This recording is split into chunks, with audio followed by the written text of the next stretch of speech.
I'm Niki Christoff, and welcome to Teched Up. Today's guest is Steve Bowsher, President and CEO of IQT. It's an investment platform formerly known as In-Q-Tel. The CIA launched the nonprofit 25 years ago, and today it's a major funder of tech startups. Steve's team focuses on finding commercial technologies that can also support our national security mission, from biotech to microchips, AI to space systems. Today, we're talking about the companies that IQT funds and what Steve looks for in a startup team. Thank you for coming in. Good morning. Thank you for having me. I'm excited to be here. And you're still on West Coast time. That's all right. I got my smoothie here. I'm ready to go. Got your smoothie. Not a coffee guy. We've covered this off. It's okay. DC is like a coffee and booze kind of town. But yes, you can have your smoothie because you're from the West Coast. I'm super excited to have you on because I've been, like you, between DC and Silicon Valley in my career and been close to a bunch of startups in the national security space. You guys have a bunch of money that you put into startups that can help the intel community and DoD. Tell us a little bit about IQT. Sure. So we were actually created by CIA 25 years ago in the fundamental premise, which was controversial back then and much more readily accepted today, is that innovation had shifted in the United States from large corporate R&D labs like Xerox PARC and Bell Labs and university labs to the 10,000 plus venture-backed startup companies that were around in 1999. And CIA used to be able to go into places like Xerox PARC and Bell Labs and say, show me the latest and greatest stuff that you're working on, and they'd show it to them. And then CIA could also say, that's really cool, but you know what?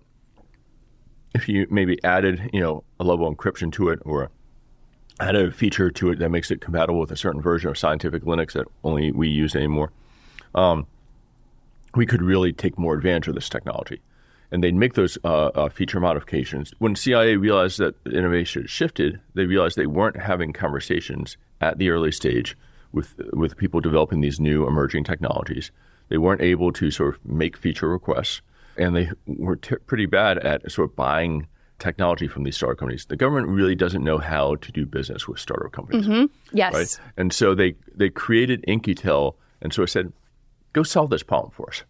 We dug in and we figured out there are problems on both sides of the equation, right? If you're a procurement officer at one of these agencies and you think about sourcing technology and your choices are IBM or Oracle or SAP or Northrop Grumman or some startup company you never heard of is losing money, has 12 months of cash on its balance sheet, has, a team, of people wearing hoodies and jeans, to meetings, right?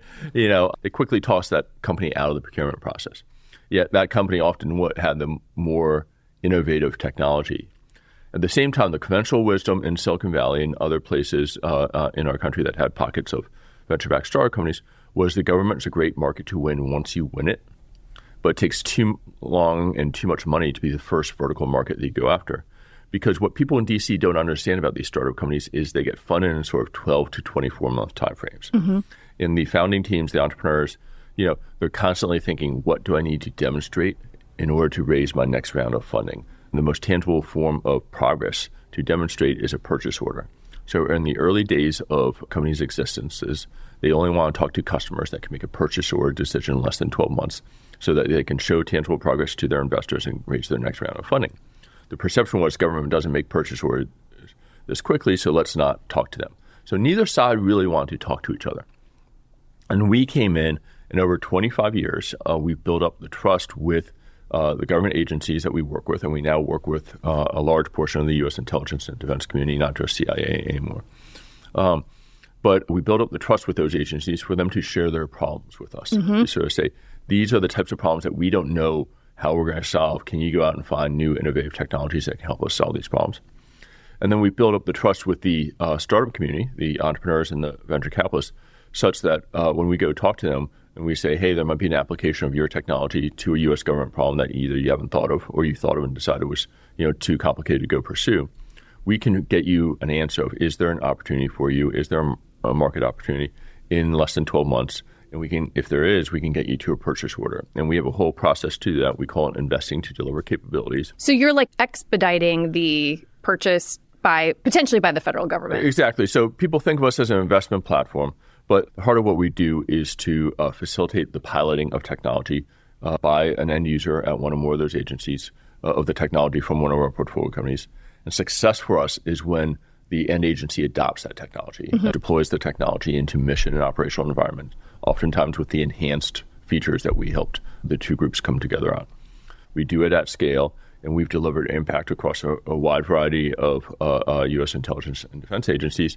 And now we have top-tier venture capital firms who we've had successful co-investments with in the past, proactively showing us deals in their portfolio because they trust us to help them figure out if there is a government opportunity or not. And now our space has become hot in the government, where the government's finally realized that, hey, if we want to be equipped for nation-state competition with China and Russia, either on the kinetic battlefield or through other asymmetric means, that the government need to understand and be able to leverage early-stage emerging technologies from the venture-backed ecosystem in the United States. Okay, so I have a bunch of questions. Great. So one question is, and I know something about this, not a ton about it. We were talking before we got started. My former spouse started an In-Q-Tel funded nano satellite company and then sold it to Google. So right. Bravo. But when we were going through that stage and he's going up and down Sand Hill Road with his co-founders, he was looking for this total addressable market, right? Not just DoD, the Defense Department, we know has a huge budget, but the Intel community has a black box budget of $1 quadrillion. Steve just nodded. No, I shrugged. Oh, sorry. Excuse me. Steve shrugged. And so that total addressable market is huge. But to your point, if you're looking for a 7-year exit as a venture capital firm, it's going to take them a lot longer than that sometimes. So you're fast tracking them to make products that are specifically mission oriented so they kind of know that they're likely to get in with a bigger contract. Exactly. So one of the challenges is venture capitalists like to invest in things that they understand, right? And for a long time, they felt like they didn't understand the government market. And venture capitalists evaluate startup companies across 3 different paradigms. They evaluate the team, they evaluate the technology, and evaluate the market. And venture capital is a hits-driven business. 10% of the deals generate 70% of the returns in venture capital. It's kind of like the movie business. Hollywood makes lots of movies that lose money, but occasionally they make a movie that makes a lot of money, and that pays for all the bad movies they made. Silicon Valley is the same way. Early-stage venture capitalists lose money on over 50% of the deals that they invest in.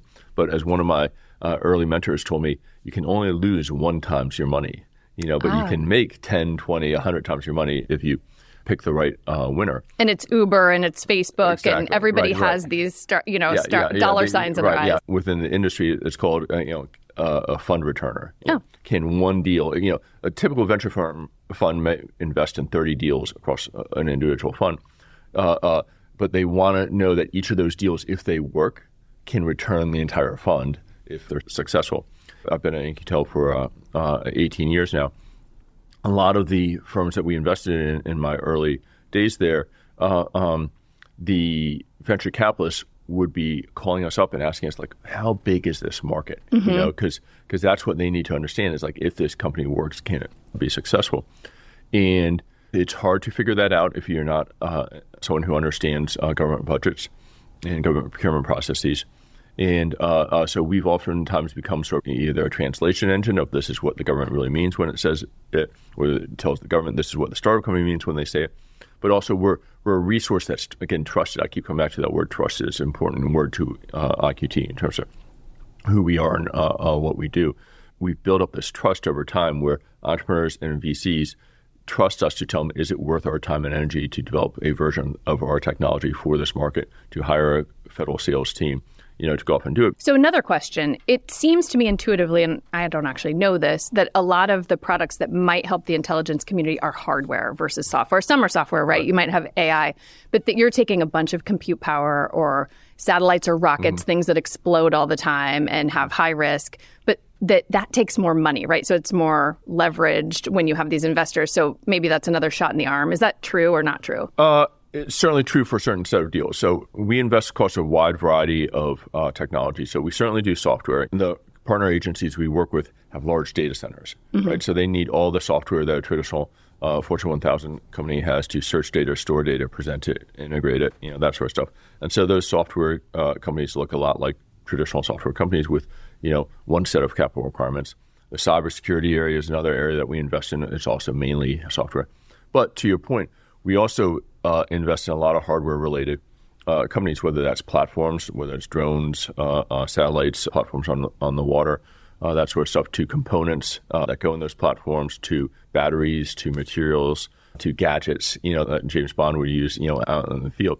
And so we're approximately 50-50 in terms of our investing between software and hardware, which is unusual for most venture capital firms are much more software-centric. Right. They want an app because, again, it's consumer-focused. It's easy for them to understand. Exactly. And to your point, software companies typically require less money to build the product to start to get the initial feedback of whether there's a market on the venture capital industry is full of pithy little sayings. And when I first started in the venture capital industry for a traditional venture capital firm back in 1999, not for IQT, one of the phrases I heard was when you got to the point where you built the product and you're ready to go, try and sell it, some crusty old VC would say, well, it's time to see if the dogs are going to eat the dog food. Oh, my gosh, right. I know they said that at Google, too. Eat your own dog food, right? Yeah. But there's Charming. a lot of truth. Yeah. There's a lot of truth. Most startup companies actually end up building the technology they set out to build. It may take a little bit longer. It may take a little bit more money to build it. Where companies fail is, do people actually buy it? Right. Is there a market, and is that market large enough? And so typically the initial round of funding for a company is called the seed round. Next round is called Series A, and then Series B, very logical nomenclature after that. And so where a lot of companies fail is in that Series A, Series B timeframe when they've built the product, they're going to market, and a definition of proof of that there's a market for my product is typically show me that you sold the same product, the same version of the product 10 to 20 times to a set of customers that all want to pay you money for it to solve a similar business problem, right? And what happens is, some people start selling one-offs, like I sold a version of this product over here, sell this problem, a version over here, sell this problem. That doesn't feel like a scalable market. And so one of the advantages that IQT brings to the agencies we work with is when you get involved in those companies as they're trying to prove out whether there's a market there or not, they're much more amenable to listening to, hey, can you add encryption to it? Can you make it compatible with scientific Linux? That sort of stuff. Because what they're desperately trying to do is get to 10 or 20 referenceable customers to raise their next round of money, which is oftentimes the scale round, which is, are we proving our market? Now let's go scale the company to go meet the needs of the market and hire a whole bunch of salespeople, add engineers who add additional features, that sort of stuff. Okay, so this leads to sort of the next category I want to talk about, which is the national security mission. So you are, as you said, started by the CIA, but it's a nonprofit, so it's very mission-oriented. And you're not just servicing the CIA, you're servicing DOD, NSA, DIA, NRO. The DC audience will know what all these things mean. Yeah. So you've got a bunch of agencies, which of course increases that market. Yeah. Are the companies that you're investing in, obviously there's a different kind of due diligence because you're doing national security checks. Can they then sell to other countries too, or no? But once you all have invested in a company, are they restricted as far as commercial use or other public sector use? They are not restricted, okay. First of all. Second of all, we are independent, not-for-profit. We're a 501c3. And so the important distinction there for people to understand is that means we're not investing to try and drive financial returns. As a strategic investor, we are investing to drive impact to the government agencies. So we measure ourselves on that pilot rate and adoption rate that I mentioned before. The companies we work with, if they are successful selling to the government, are able to use that as references to go out and sell to other people, both commercial customers and other government customers. In reality, it really means other allied government customers. I think, one, I'm not sure China or Russia is going to buy American technology. Probably not. Secondly, well, they might steal it. Right, they might Sorry, steal it, I know, but it's true. I say stuff like that on this podcast all the time. Steal it and then sell it back to us. Yeah. But it's a terrific business model. It would also probably jeopardize the company's ability to sell to U.S. government customers. But, look, the U.S. has been, I think, very clear in communicating that it believes it needs to build allied relationships with folks like Great Britain and Australia through AUKUS. The U.S. government works very closely with NATO. And so there's a whole set of alliances out there where it's good for the U.S. to work on a common technology platform with its partner. So you don't restrict, right? So you don't restrict them, but they might restrict themselves if they went They might restrict themselves. And by the way, they are subject to all the CFIUS and FIRMA and export control rules that exist out there. Okay, so another question. Yeah. What are you most interested in? What technology right now is sort of grabbing your attention? I'll give you a macro technology and a very tactical one as well. So on the macro level, China's came out a few years ago and said, Europe won the Industrial Revolution in the 19th century, and that's why they were the world leaders. The U.S. won the IT revolution in the 20th century. And that's why they've been the global leader since World War II. We believe that whoever wins the bio revolution is going to be the leaders in the 21st century, and we, China, want to do that. So I think one of the most interesting areas of technology right now is what's going on in bio. And I think there's a couple of different themes to that. One is AI applied to bio as it relates to drug discovery. I'm fascinated by this. As you get a little older, and I'm a little older than you start to think about health problems, the application of AI to, one, diagnose me better, to develop new therapeutic drugs or medical devices to treat me better, are all things I'm cheerleading for. Very positive use of AI. Modestly, I want to live forever. Oh my gosh, you've been in Silicon Valley. You're going to freeze yourself, and then they'll crack you open with all the other folks. Exactly. At a micro, more tactical level, certainly if you're paying any attention to the conflicts going on in Ukraine or Gaza or conversations about potential conflict in Taiwan, drones are incredibly important, and they've revolutionized, I think, the battlefield. And what the truth of the matter is right now, you can have what's called an FPV, a first-person view drone, operated by one operator who can guide and direct the drone on its mission. You can sometimes have those drones operate autonomously, but getting a swarm of drones to operate autonomously together, 100 drones to go out there and work in a coordinated pattern to attack something, that autonomy doesn't really exist yet. And so I'm fascinated by this idea of who's going to develop the autonomy technology first to manage a swarm of drones, because, again, I think drones are the future. And I know China's working on it. We, the U.S., are working on it. Europe's working on it. And it doesn't really, none of it is really ready for prime time yet, but I think that's a really fascinating area to focus on. I'm super fascinated by drones, too. We had a guest on the podcast, Sean Gourley. He's a Kiwi, founder of Primer AI. Well, I know Sean, great guy. Okay, so Sean came on and was talking about the idea that you can have the most shit hot, fighter jet. And if you've got a swarm of drones just jamming it up, you can very cheaply take down something that we have always been advanced in, which is these planes, just with kind of off-the-shelf drones, if you can get it to do exactly what you said. Absolutely. I'll give a shout out to a guy we were talking about earlier, Chris Brose, who worked for Senator McCain on his DoD stuff and is now the chief strategy officer at Anduril. He wrote a book called The Kill Chain, which basically the thesis was, in all the war games that they played about potential conflict with China, China always won. And China always won because the U.S. deployed a small number of incredibly capable, heavily manned platforms, fighter aircraft carriers, fighter jets, those sorts of things. By the way, those things are all really expensive, right? The U.S. is deploying, right? And super China expensive. would respond with a large number of really cheap attributable, which means you can lose them, autonomous drones, and they would disrupt the U.S. operations. And you look at what Ukraine's been able to do to Russia. Ukraine doesn't have a navy. Right. They basically stopped Russia from doing anything with its navy due to drones. Israel thought it had this great missile defense shield, and so I think that's been the real revolution of both these two conflicts that are existing right now. So that's the way conflict is headed. These drones are also useful for intelligence missions. On the one hand, the U.S. has to figure out how to manufacture them much more cheaply and effectively, like China can do with DJI. With our own component parts. We don't want to be buying. Exactly.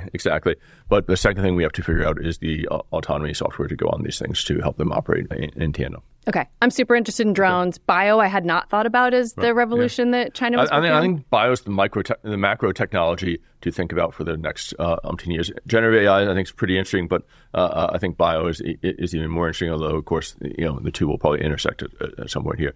But at the micro level, the sort of mission that exists today that I'm excited about, it's the autonomy for drones. One of my clients, I'm actually working on, I'll just bring it up now, an op-ed on how we need to open up experimentation for counter-drone technology with the FAA. Anyway, it's a little policy plug for one of my people. You don't have to do it. Don't worry about it. But they are focused I'm happy because... to be present for it. Be present for this plug.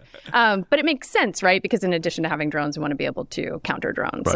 Okay, last question is, what do you personally look for in a team? We have a lot of people in Silicon Valley listening to this. When you're looking not just for a product that can be tailored to fit the mission, what do you look for in the actual team you're investing in?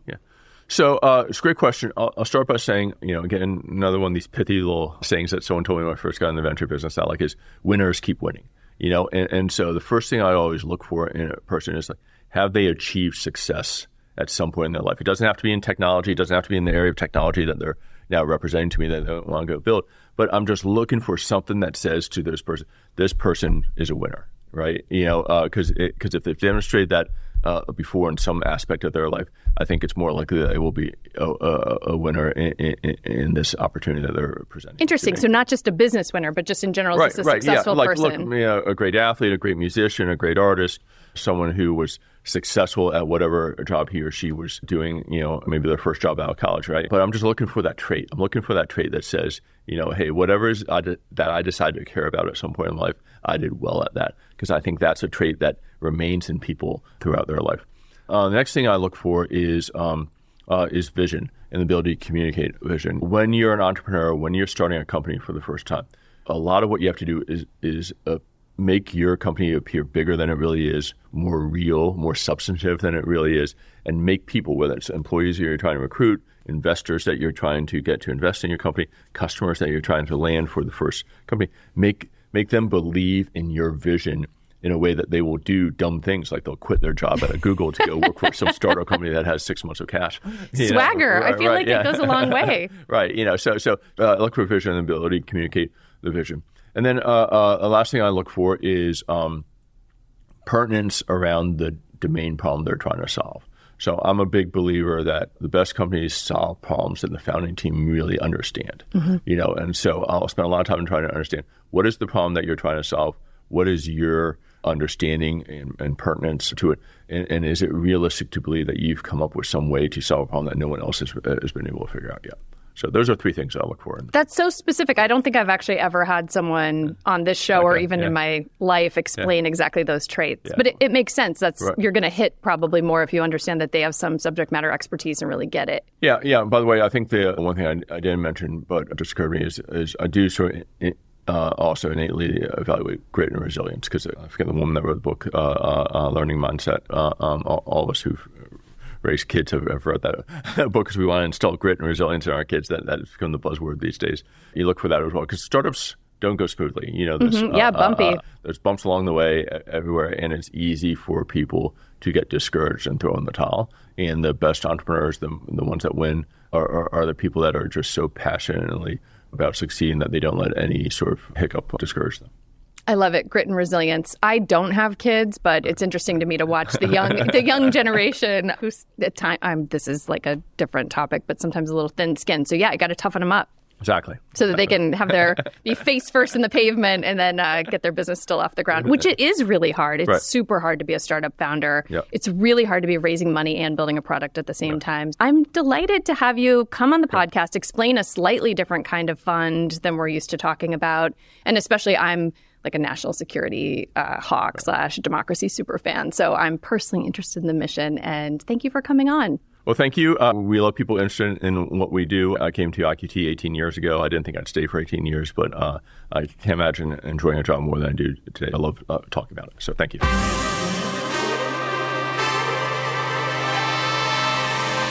And that's a wrap. If this show gives life to your inner tech nerd, please subscribe or leave us a 5-star review. Anybody listening to this podcast knows that the algorithm needs to be fed, and I really want to keep it ad-free and independent. You can find more content on YouTube, Instagram, and techdup.com, or if that's TMI, you can just tune in every other week wherever you get your podcast.